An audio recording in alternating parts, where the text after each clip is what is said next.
Dear students, আজিৰ ভিডিঅ'ত আমি আলোচনা কৰিম 10ম শ্ৰেণীৰ অসমীয়া বিষয়ৰ বৰগীত নামৰ কবিতাটি।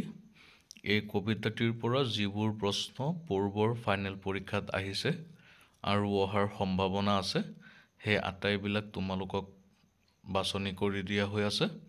তোমালোক সকলোৱে ভিডিঅ'টি শেষলৈ চাবা আৰু এই প্ৰশ্নবিলাক শিকাৰ চেষ্টা কৰিবা।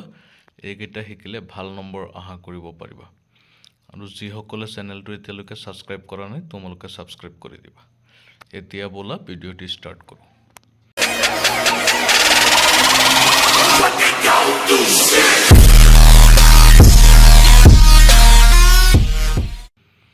ইয়াৰ পৰা তোমালোকে শিকিবা অতি চমু প্ৰশ্ন দিয়া হৈছে তোমাৰ পাঠ্যপুথিৰ অন্তৰ্গত বৰগীতটিত কবিয়ে বান্ধৱ বুলি কাক সম্বোধন কৰিছে।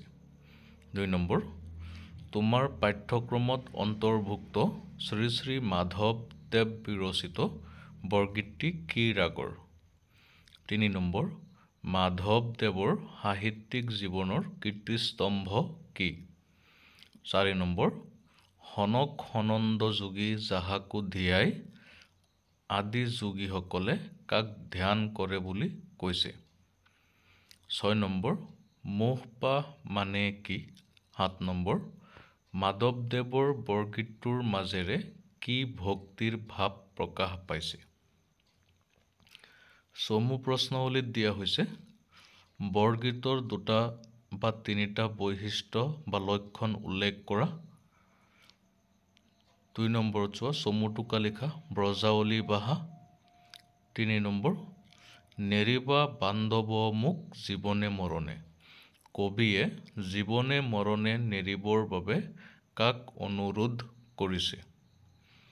5 নম্বৰ সহস্ৰ বয়নে যাৰ নপাৱন্ত সীমা অধমে জানিব কেনে তোমাৰ মহিমা অন্তৰ্নিহিত অৰ্থটি বুজাই লিখা। 6 নম্বৰ মাধৱদেৱৰ ৰচনাসমূহ কেইটা ভাগত ভগাব পাৰি ভাগকেইটাৰ নাম লিখা। এইকেইটা প্ৰশ্ন তোমালোকে চাবা। ইয়াৰ উপৰিও তোমালোকে আৰু কেইটামান কুৱেশ্যন চাব লাগিব। কিন্তু কথা এটি তোমালোকক এইখিনিতে কৈ থওঁ যদি কোনো প্ৰশ্নৰ উত্তৰ তোমালোকে নোপোৱা তেতিয়াহ'লে কমেণ্ট কৰিবা, তাৰ উত্তৰ দিয়াৰ ব্যৱস্থা কৰিম। তাৰ পিছত চাবা কবি মাধৱদেৱৰ সাহিত্যিক কৰ্মৰাজিক কি ভাগত ভগাব পাৰি আগতে দিয়া হৈছে। ৰচনাধৰ্মী প্ৰশ্নাৱলীৰ মাজত চাবা ব্যাখ্যা 2টা যে দিয়া হৈছে প্ৰসংগ সংগতি দৰ্শাই ব্যাখ্যা কৰা। ক নম্বৰ তোমাৰ চৰণ দুই মোৰ মহাধন বকত জনেৰ নিজ তুমিছে জীৱন। আৰু এটা হৈছে আতুৰ বৈলুহু হৰি বিষয় বিকলে কৰিও উদ্ধাৰ মোক চৰণ কমলে। এই 2টা ব্যাখ্যা তোমালোকে শিকিবা আৰু শিকিবা তোমাৰ পাঠ্যপুথিত থকা বৰগীতটিৰ মূলভাৱ লিখা। এইটো শিকিবা, এইবাৰ কমন আছে, তোমালোকৰ পৰীক্ষাত কমন থাকিব। অতিৰিক্তভাৱে কিছুমান প্ৰশ্ন বাছনি কৰি দিয়া হৈছে চোৱা। 5 নম্বৰত কৃপা কৰা নাৰায়ণ চোৰ মোহ পাহ চোৰ শব্দৰ অৰ্থ কি। 9 নম্বৰ মাধৱদেৱ কোনজন গুৰুৰ প্ৰিয়তম শিষ্য আছিল। 11 নম্বৰ নামঘোষাক আৰু কি নামেৰে জনা যায়। 14 নম্বৰ কবি কিহত আতুৰ হোৱা বুলি কৈছে। 15 নম্বৰত যিবিলাক শব্দাৰ্থ আছে এই শব্দকেইটাৰ অৰ্থ তোমালোকে শিকিব লাগিব, তোমালোকৰ পৰীক্ষাত আহিব, আগে পিছে আহিছে। তাৰপিছত আৰু কিছুমান প্ৰশ্ন চোৱা। চমু প্ৰশ্নত দিয়া হৈছে 2 নম্বৰটো মাধৱদেৱে ক'ত ক'ত ধৰ্ম প্ৰচাৰ কৰিছিল। 6 নম্বৰ আতুৰ ভৈলুহু হৰি বিষয় বিকলে ইয়াত বিষয় বিকল মানে কি বুজাইছে। 7 নম্বৰ তোমাৰ চৰণ দুই মোৰ মহাধন ইয়াত উল্লেখ কৰা মহাধন মানে কি। 9 নম্বৰ কৃপা কৰা নাৰায়ণ চোৰ মোহ পাহ কহয় মাধৱ হৰি দাহকো দাহ পদফাকিৰ জৰিয়তে ভক্তাৰ কেনে মনোভাৱ প্ৰকাশ পাইছে। 10 নম্বৰ শংকৰদেৱ আৰু মাধৱদেৱে কিমানটাকৈ বৰগীত ৰচনা কৰিছিল?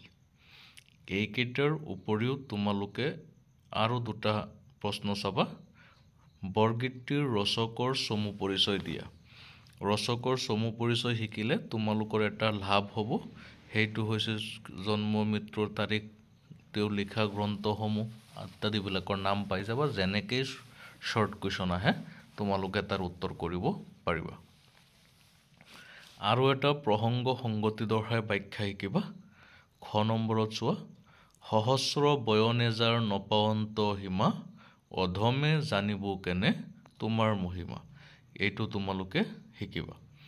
তাৰপিছত তলত পাঠভিত্তিক ব্যাকৰণ দিয়া হৈছে। তলত দিয়া শব্দকেইটাৰ আধুনিক ৰূপ লিখা, এইকেইটা তোমালোকে শিকিবা। আৰু ব্ৰজাৱলী ভাষাৰ বৈশিষ্ট্যসমূহ উল্লেখ কৰা। এইখিনি প্ৰশ্ন তোমালোকে শিকিব লাগিব। এই প্ৰশ্নখিনি শিকিলে বৰগীতৰ পৰা তোমালোকৰ কোনো কুৱেশ্যন মিছ হোৱাৰ চান্স একদম কম থাকিব। গতিকে সকলোৱে গুৰুত্ব সহকাৰে লৈ এই চেপ্টাৰটিত যিখিনি প্ৰশ্ন বাছনি কৰি দিয়া হৈছে এইখিনি শিকিবা। আৰু যদি কোনো কুৱেশ্যনৰ এনচাৰ তোমালোকৰ তাত নাথাকে বা তোমালোকে বিচাৰি নোপোৱা, সংগ্ৰহ কৰিব নোৱাৰা, তেন্তে কমেণ্টত প্ৰশ্নটো লিখি কমেণ্ট কৰিবা। মই তাৰ উত্তৰ দিয়াৰ ব্যৱস্থা কৰিম। এইখিনিতে আজিৰ ভিডিঅ'টো সামৰিছোঁ। ধন্যবাদ।